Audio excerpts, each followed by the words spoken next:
Welcome to this week's episode of 5 Minutes of Management. I'm Frank Kalman here with Rick Bell. Rick, it's been a while since we recorded an episode, but we have a great one for our viewers today. We're going to talk about flying cars and flying the friendly skies.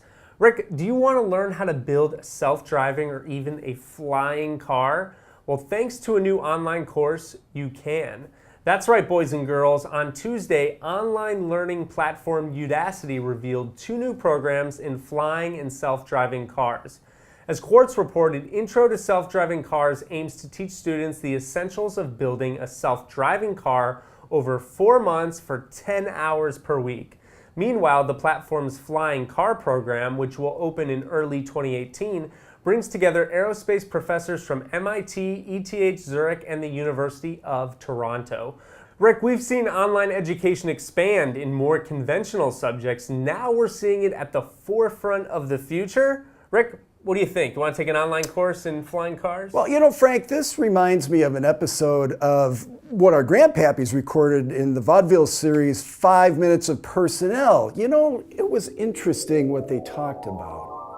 By cracky Francis, what were those wacky Wright brothers thinking when they invented those crazy flying machines? I don't know, Richard, but now they need a personnel department. They do. Well, that was interesting. Rick, what do you got this week? Well, Frank, let's take a trip on United Airlines friendly skies. CEO Oscar Munoz was a keynote speaker recently at Glassdoor's recruit event here in Chicago, and his talk was largely about engaging employees. Not a big surprise. So, of course, Frank, we all wanted to hear what he had to say about the debacle earlier this year when a passenger was infamously dragged off a United Airlines flight, and of course it was caught on video and then showed up on social media. He initially defended his company and his employees, and he did not disappoint when he spoke. It was about supporting our employees because for me, the objective is I cannot lose these folks. As much as people wanted me to potentially blame other people, I couldn't do it because once they see someone who they think highly of, in this case me, if they see them in a tough moment giving up on their principles and starting to blame somebody else, I think you could start getting at the root and the heart of someone's true principles, and I could not let that happen.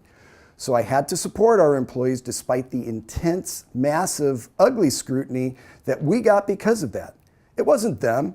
It was the policies and principles that got in the way. So my initial thought, Frank, is bravo for Mr. Munoz for falling on the sword.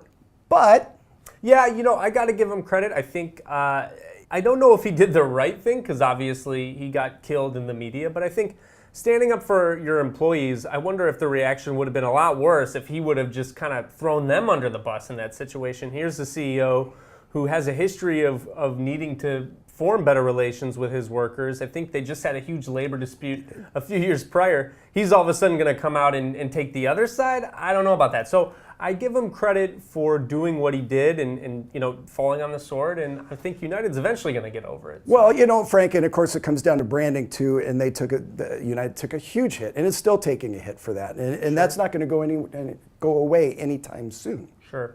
Well, Rick, that's all we've got for this week's episode of 5 Minutes of Management. As always, you could follow us at Workforce News on Twitter, all of our workforce coverage at workforce.com, and of course, do not forget to subscribe to our YouTube page. So until next time, I'm Frank Kalman. He's Rick Bell. We'll see you next week.